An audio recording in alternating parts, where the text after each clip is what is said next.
খুন করার পরে সে ঘুরি বেড়াচ্ছে। এখন ওই পথে একজনের যাচ্ছে মাইজ বাড়ি, তার নিজামের ভাতে যাইতে পারছিল না।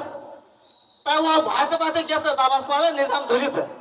ধরার পরে বলতে টাকা দিয়ে 10,000। তার নিজাম তোর ভাতে আমি যাইতে পারছিলাম না, তা তুই যখন ধরেছি বাপ, তা আমি তোর টাকা দেবো না। তা তুই একটু বাড়িকে শুনতে পারিস সেই ডাকাত করা টাকা কেউ ভাগ হয় কি শরিক হয় কি অন্যায়? তুই তো আমার থেকে সেটাও তোর ছাড়িয়ে দিকে কি এখানে থাকিস। তাই 4 হাত পা বান্ধে বাজার ফল ধুয়ে গেছে।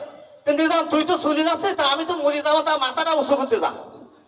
তা মাথাটা উঁচু করতে বাড়ি গিয়ে বাপের কাছে শুনতেছে, আপা আমি যে চুরিটা হাতে খাবাই এ ভাগ কি তোমরা নেবা? আর তা নেবো কেন, আমরা তো পৃথিবীতে জন্ম দিছি, সৎ কামাই করে তো চলে, খাবো নাই আল্লাহ সেবা চালায়। এবার কেউ ওই ভাগ গেল না, না নিলে আস্তে আস্তে আসে সেই লোকটা খোঁজে ইজ্জত তো বান্ধে তুই আসে দেখে ও হাত পা খুলে বসে দিতে বলতিস কি এই তোমার হাত পা খুলতেস কিনা? হাত পা খুলতে আল্লাহ। সে সময় জ্ঞান খুলে আল্লাহ যখন এত টাইট দেবা বান্ধন খুলে দিয়েছে, তাহলে আমি যে 51টা খুন খুশি দিয়েছি অপরাধ আমি একটা শুনছি।